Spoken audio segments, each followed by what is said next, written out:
ಬರತ್ ನೀವು ಟ್ರೈಕೋಡರ್ಮಾ ಬಗ್ಗೆ ಹೇಳಿದ್ರಿ, ಗ್ರೋಫಿಟ್ ಬಗ್ಗೆ ಹೇಳಿದ್ರಿ, ಕನ್ಸಾರ್ಷಿಯಂ ಬಗ್ಗೆ ಹೇಳಿದ್ರಿ, ಹೌದು. ವಿಗರ್ ರೂಟ್ ಎಲ್ಲ ಪ್ರಾಡಕ್ಟ್ ಬಗ್ಗೆ ಹೇಳಿದ್ರಿ. ನಾನು ಒಂದೇ ಒಂದು ಪ್ರಶ್ನೆ, this is polyhouse commercial farm ಅಲ್ಲೇ ನಡೆಯುತ್ತೆ. ಸಿಕ್ಕಾಪಟ್ಟೆ ಫರ್ಟಿಲೈಸರ್ ಹಾಕ್ಬೇಕು, ಕೆಮಿಕಲ್ ಹಾಕ್ಬೇಕು. ಬಟ್ ನಂದು ಚಾಲೆಂಜ್ ಏನು ಅಂತಂದ್ರೆ, ನಮ್ಮ ಎಲ್ಲಾ ಪ್ರಾಡಕ್ಟ್ ನೀವು ನಿಜವಾಗ್ಲೂ ಬಳಸಿದ್ರೆ ನಿಮ್ಮ ಬೆಡ್ ಅಲ್ಲಿ ಎರೆಹುಳುಗಳು ಕಾಣಿಸ್ಬೇಕು. ಅಷ್ಟೇ ಸರ್, ಬನ್ನಿ ಸರ್. ನೋಡಿ ಸರ್, ಇಲ್ಲ ನೀವೇ ನೋಡ್ಬೋದು ಯಾವ ತರ ಎರೆಹುಳ ಉತ್ಪತ್ತಿ ಆಗಿದೆ ಅಂತ ಹೇಳ್ಬಿಟ್ಟು ಮಣ್ಣಲ್ಲಿ.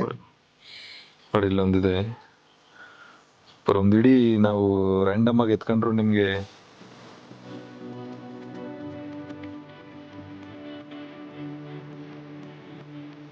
ಅಲ್ಲ, ಸಾಯಿಲ್ ನೋಡ್ಬೋದು ಎಷ್ಟು ಸ್ಮೂತ್ ಆಗಿದೆ ಅಂತ ಹೇಳ್ಬಿಟ್ಟು. ಕರೆಕ್ಟ್. ನೋಡಿ ಸರ್, ಇಲ್ಲೇ ಇದಾವೆ ನೋಡಿ, ಇಲ್ಲೇ ಕಾಣಿಸ್ತಾ ಇದಾವೆ ನಿಮ್ಗೆ. ಎಲ್ಲಿ ತೋಡಿದ್ರು ಎರೆಹುಳ ಕಾಣಿಸುತ್ತೆ.